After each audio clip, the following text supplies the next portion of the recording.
Hello and welcome to my channel. मैं रोहित यार स्वागत करता हूँ मेरे यूट्यूब चैनल रोहित की कक्षा में।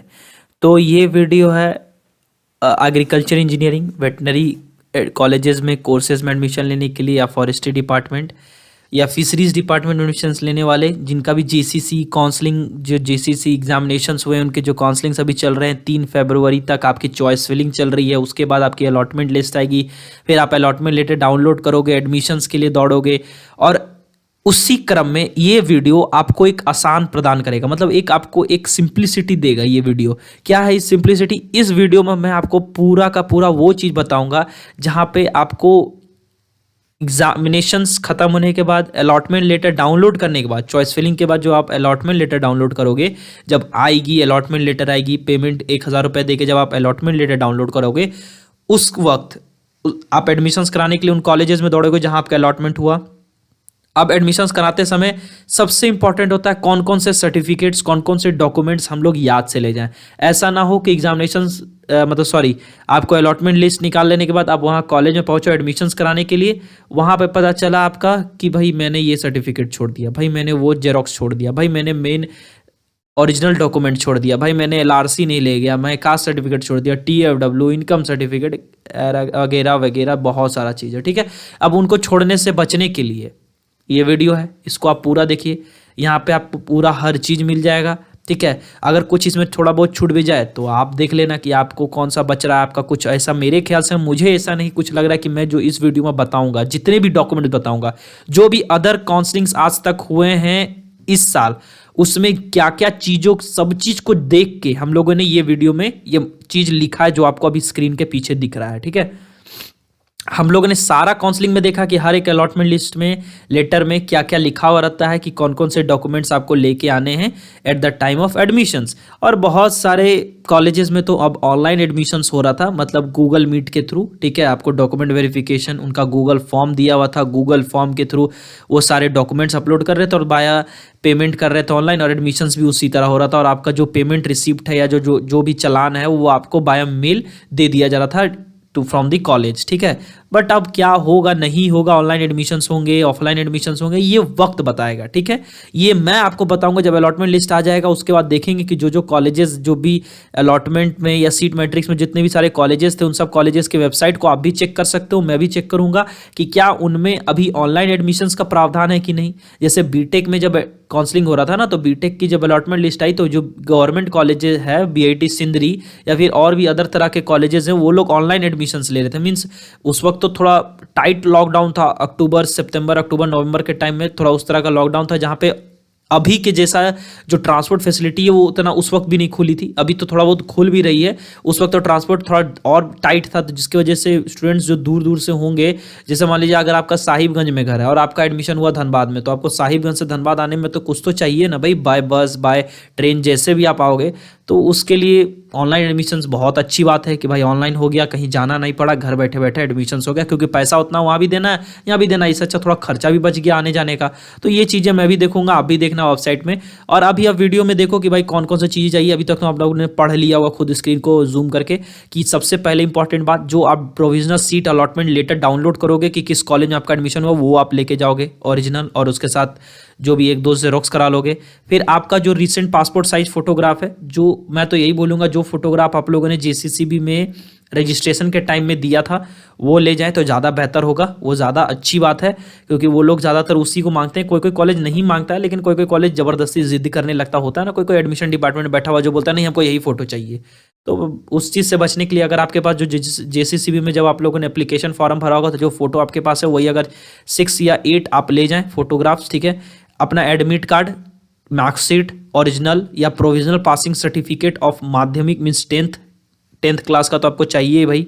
ठीक है, किसी भी बोर्ड से आप पास हुए हो तो पासिंग, जो पास होने के बाद पासिंग सर्टिफिकेट, क्योंकि होता है बहुत सारे स्टूडेंट 10th किसी और स्कूल से करते हैं और 12th किसी और स्कूल से करते हैं। ठीक है, तो उस तरह का अपना माइग्रेशन वग्रेशन जितना भी चीज़ आपका ओरिजिनल हो, ओरिजिनल अपना ले लीजिए भाई। ठीक है, जो सीबीएसई से करते हैं, जो सीबीएसई से 10th किए होंगे, तो उनको तो भाई पासिंग सर्टिफिकेट नहीं मिला होगा। ठीक है, क्योंकि सीबीएसई में 10th के बाद पासिंग सर्टिफिकेट नहीं मिलता है, वहाँ जो एक मार्कशीट मिलता है वही बड़ा सा रहता है। ठीक है, वही रहता है, उसमें पासिंग सर्टिफिकेट कम मार्कशीट उसको बोला जाता है, उसमें लिखा हुआ भी रहता है, जो सीबीएसई से निकलते हैं।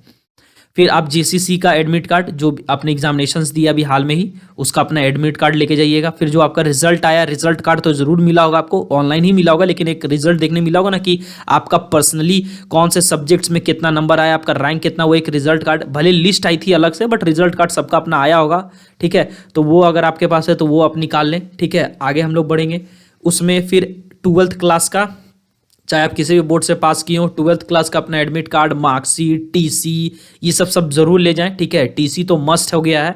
अगर कोई फेल होगा या कोई किसी का प्रॉब्लम होगा, बैक होकर लगा होगा, तो उसका तो टीसी होगा ही नहीं, अभी पासिंग सर्टिफिकेट होगा ही नहीं, ठीक है। तो 12 तो सबको दिए हैं, तभी आप जेसीसी का एग्जामिनेशंस दिए हो, ठीक है। चाहे पीसीएम, पीसीबी, पीसीएमबी, किसी भी सब्जेक्ट का हो, 12 तो होना ही है। उसके बाद आप एलआरसी लेके जाओगे, सबसे इंपॉर्टेंट चीज़ कि भाई आप झारखंड के हो कि नहीं, स्थायी निवासी, मीन्स लोकल रेसिडेंट सर्टिफिकेट। अब तो सीओ से बन के आ रहा है, सर्किल ऑफिसर से, पहले एसडीओ से बन के आता था। तो अलॉटमेंट लिस्ट में सीओ लिखा हुआ रहेगा, बट मैंने बहुत सारे कॉलेजेस को देखा है ना, वो बोलते हैं नहीं सीओ से नहीं लेंगे, लेकिन अब उनको कौन समझाए ये बात कि सीओ से ही अब बन के आ रहा, मीन्स सर्किल ऑफिसर से। अब एसडीओ से बनना बंद हो गया, पहले बनता था, बट अगर अभी किसी के पास एसडीओ वाला है तो वो भी चल जाएगा, लेकिन ज़्यादा पुराना नहीं। ऐसा नहीं कि आप 16-17 में बनवाया हुआ लेके जाना, कम से कम 18, 19, 20 तक में चल जाएगा, ठीक है। और फिर आप कास्ट सर्टिफिकेट लेके जाओ। अगर किसी को कास्ट से सीट अलॉट होता है, जनरल से सीट अलॉट हो रहा है तो कोई दिक्कत नहीं है। जनरल से अगर आपको सीट अलॉट हो रहा है तो आपको कास्ट सर्टिफिकेट अगर आपका है तो आपको दिखाने की जरूरत नहीं है। बट अगर कास्ट में ही आपका सीट अलॉट हो रहा है, मीन्स अगर आप BC1, BC2, SC, ST, PWD किसी तरह के कैंडिडेट हो और आपको अगर उसी तरह का सीट अलॉट हो रहा है, उसी में अगर मान लीजिए किसी का EWS कैटेगरी में सीट अलॉट हो गया तो उसको EWS का सर्टिफिकेट दिखाना होगा। किसी का TFW में सीट अलॉट हो गया तो उसको इनकम सर्टिफिकेट दिखाना होगा। किसी को BC1 या BC2 में या SC या ST में सीट अलॉट हो रहा है तो उनको अपना कास्ट सर्टिफिकेट दिखाना होगा। तो यही सब चीजें हैं। तो अगर आपको कास्ट से अलॉट हो रहा है सीट तो आपको कास्ट सर्टिफिकेट तो मस्ट है भाई, और एलआरसी तो ले जाना है। अगर आपको जनरल से अलॉट होता है सीट, अगर आप किसी कास्ट से बिलोंग करते हैं तब भी, तो आपको कास्ट सर्टिफिकेट नहीं दिखाने की जरूरत पड़ेगी, लेकिन आप फिर भी लेके जाओगे क्योंकि आपके पास है। फिर अगर इनकम सर्टिफिकेट मीन्स TFW वाला कोई कोटा वाला है तो फिर उसके बाद SLC या जो TC जो मैं बोल रहा था वही।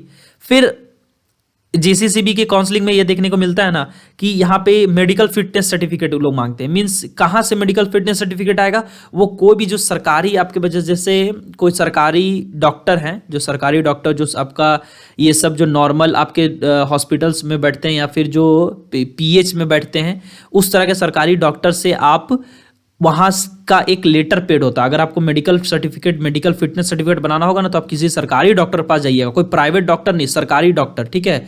जो जिला अंचल अधिकारी जो होंगे ना सरकारी डॉक्टर, उनके पास जाइए, वहाँ पे मेडिकल सर्टिफिकेट बनवाने का एक प्रॉपर एक लेटर पेड होता है। उसमें 2, 4, 5 सिग्नेचर किए जाते हैं सरकारी डॉक्टर की तरफ से और स्टैंप लगता है कि ये बंदा मेडिकली फिट है, मेंटली फिट है, फिजिकली मेंटली फिट है, वो होता है मेडिकल फिटनेस सर्टिफिकेट। ये आपको JCCB के साइट में कहीं नहीं मिलेगा। बहुत लोग कंफ्यूज होकर मुझे कमेंट में पूछते हैं कि JCCB के साइट में कहाँ पे है।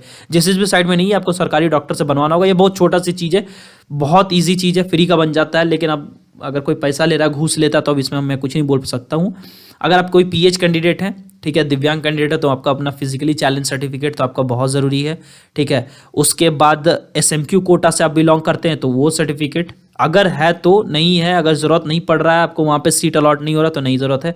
अब इतने सारे जो ओरिजिनल डॉक्यूमेंट्स जो मैंने बताए, ये सब तो ओरिजिनल लेके जाओगे, बट जैसे ये सब जो कास्ट सर्टिफिकेट, LRC, ये सब तो अब ऑनलाइन निकलता है, तो अब इसमें क्या ओरिजिनल क्या जेरोक्स, बस जितना भी निकल रहा है उसका 2-4 सेट आप जेरोक्स जरूर लेके जाए, ताकि जैसे एक तो ओरिजिनल आपका जमा हो जाएगा, उसके बाद एक सेट जेरोक्स वो लोग अपने ले लेंगे और उसके बाद एक सेट आपके पास रहेगा, तो ज़्यादा बेहतर है ना, क्योंकि आपको बार बार कॉलेज से निकालने नहीं मिलेगा। कि जैसे मान लीजिए आप किसी जगह का फॉर्म भर रहे हैं, तो आपको अगर कोई डॉक्यूमेंट चाहिए जमा करने के लिए और आपके पास जेरोक्स उस तौर पर रहेगा नहीं, तो फिर आप बार बार कॉलेज से मांग के अपना जेरोक्स नहीं करा सकते हैं, वो बहुत मुश्किल काम है, ठीक है।